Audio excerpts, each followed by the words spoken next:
ബലിയർപ്പിച്ച് പ്രാർത്ഥിച്ച് പരിശുദ്ധ കുർബാന സ്വീകരിച്ച് ബലി പൂർത്തിയായി കഴിയുമ്പോൾ നിങ്ങൾ ഇങ്ങനെ പ്രാർത്ഥിക്കണം: എൻ്റെ കർത്താവേ, എൻ്റെ ഉള്ളിലേക്ക് നീ വന്നിരിക്കുന്നു. എൻ്റെ കർത്താവേ, എൻ്റെ ഉള്ളിലേക്ക് നീ വന്നിരിക്കുന്നു. എൻ്റെ ഉള്ളിലിരിക്കുന്ന നീ ശക്തിയായി മാറട്ടെ, എൻ്റെ സൗഖ്യമായി മാറട്ടെ.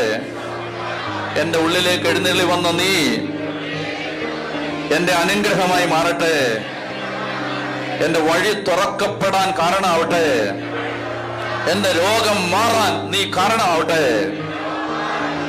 അപ്പോൾ എൻ്റെ ഉള്ളിലേക്ക് എഴുന്നള്ളി വന്നിരിക്കുന്ന നീ നിന്റെ ശക്തി കൊണ്ട് എൻ്റെ ജീവിതത്തിൽ അത്ഭുതങ്ങൾ പ്രവർത്തിക്കണം. അതിങ്ങനെ അത് പറഞ്ഞ് പറഞ്ഞ് പറഞ്ഞ് പറഞ്ഞ് പ്രാർത്ഥിക്കണം. എന്തെല്ലാം കാര്യവും നിയോഗവും ഭാരവും ഉണ്ടോ അത് പറഞ്ഞ് കർത്താവേ, ഞാനിതാ നിന്നെ സ്വീകരിച്ചിരിക്കുന്നു.